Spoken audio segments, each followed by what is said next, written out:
అక్రమంగా America border దాటి వెళ్లి సంవత్సరానికి 1,60,00,000 సంపాదిస్తున్న ఒక ట్రక్ డ్రైవర్ ఈ మధ్యన చాలా వైరల్ అయ్యారు. అక్రమంగా అమెరికా వెళ్ళడం అంటే డైరెక్ట్ గా యుఎస్ లో ల్యాండ్ అవ్వరు. అమెరికా దగ్గరలో వీసా అవసరం లేని దేశంలో ల్యాండ్ అవుతారనమాట.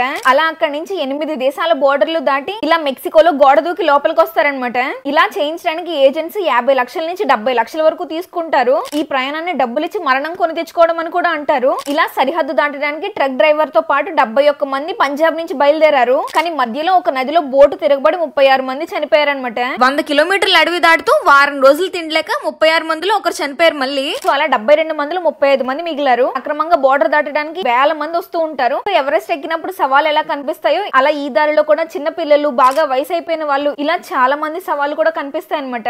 అడవులు, క్రూరమైన జంతువులు, విషసర్పాలు, నదులు ఇవన్నీ దాటుకుంటూ ఉంటుందన్నమాట ఈ ప్రయాణము. ఇప్పుడు మీరు ఈ వీడియో చూస్తున్నప్పుడు కూడా ఎవరొకరు ఆ అడవిని దాటుకుంటూ సరిహద్దు దాటడానికి ప్రయత్నం చేస్తూనే ఉంటారు. మధ్యలో మాఫియాకి చిక్కి ప్రాణాలు విడిచిన వాళ్ళు చాలా మంది ఉన్నారు. 1,60,00,000 జీతాన్ని మాత్రమే చూపించి ఈ మరణాన్ని దాచేస్తున్నారు ఏజెంట్స్. నిజంగా వెళ్లి చదువుకుని జాబ్ చేసి మీ కుటుంబ ఆర్థిక పరిస్థితి మార్చాలి అని నిజంగా మీకుంటే మేము హెల్ప్ చేస్తాము. మా స్టూడెంట్స్ లో 100 మందికి పైగా వీసానే కాదు 8 లక్షల వరకు స్కాలర్షిప్స్ వచ్చాయి. ఇంకా నాలా కోడింగ్ ఇష్టం లేని, వెనక ఆస్తులు కూడా లేని స్టూడెంట్స్ కి 70 లక్షల మాస్టర్స్ ని 30 లక్షలు పూర్తి చేయడం కూడా గైడ్ చేసాము. మొత్తం ఫ్రీ సర్వీస్ కాబట్టి ఒకసారి మా టీమ్ తో మాట్లాడి ఒక వారం ట్రావెల్ చేసి అప్పుడే డిసిషన్ తీసుకోండి. ఇబ్బంది ఏం లేదు.